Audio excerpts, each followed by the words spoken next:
السلام عليكم، مرحبا بكم حبيباتي المشتركات في قناتي مطبخ شيماء أمية سيليشيوات. كنرحب دائما بالمشتركات الجدد.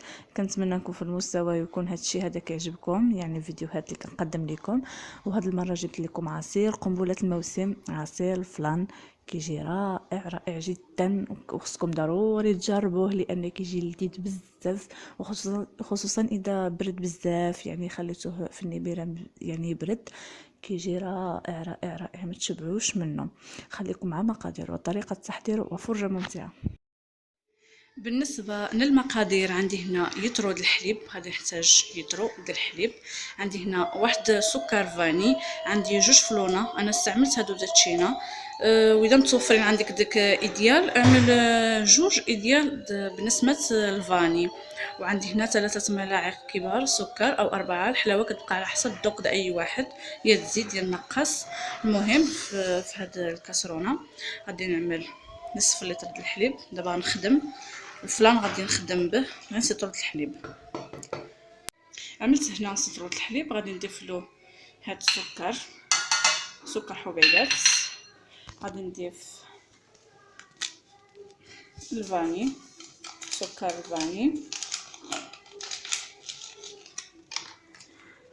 انا استعملت سكر الفاني لان هاد الفلانتينا ما كيجيش فيه نسمه د لافاني قويه. اذا في حاله ما اذا استعملتي داك ايديال، فلان ايديال كيجيب بنكهه الفاني، هذاك بركه، يعني ما حتاش تستعمل الفاني بودره. يعني سكر الفاني اكتفي غير بالفاني اللي كاين في الفلان. صافي، دابا غنعدل الفلان ديالنا عادي، يعني نحركو فوق النار حتى يغلى، يعني عادي بحال اللي كنعدو الفلان دائما، ما فيه حتى شي تغيير. صافي، دائما نحركو هادشي هذا قبل ما نعملو فوق النار. دابا غادي ندي هاد الكاسرونه فوق النار. صافي، انا عملت فوق البوطه، دابا غادي نخليه حتى يغلى.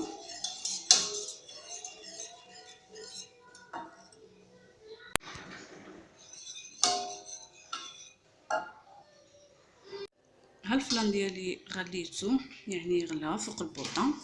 دابا غادي نكبو هنايا في واحد المول اللي غيدخل عفوا للنبيره. ممكن تكبيه في اي حاجه لانه اصلا ما غيبقاش هنايا، كبيه في اي حاجه متوفره عندك في الدار. صافي، دابا غندخلو النبيره يبرد، يعني يبرد عادي. ومن بعد ملي يبرد غنرجع لكم نكملوا مع بعضياتنا طريقه تحضير هذا العصير. في هذه المرحله هذه ها الفلان ديالي بردته، ها هو كيفاش كيجي وجد. دابا غادي ناخذو، غادي نعملوه في الخلاط الكهربائي. نحاول نكبو هيدا كامل. صافي، ها انا كبيتو كامل. غادي نضيف لهم نصف لتر د الحليب بارد.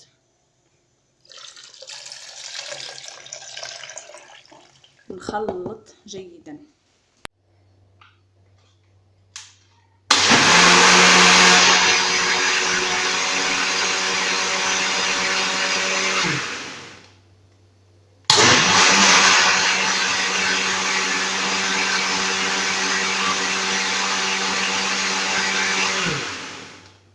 صافي، من بعد ما خلطته مزيان غادي نكبوه هاد القريعه الدجاج. كيجي خاطر،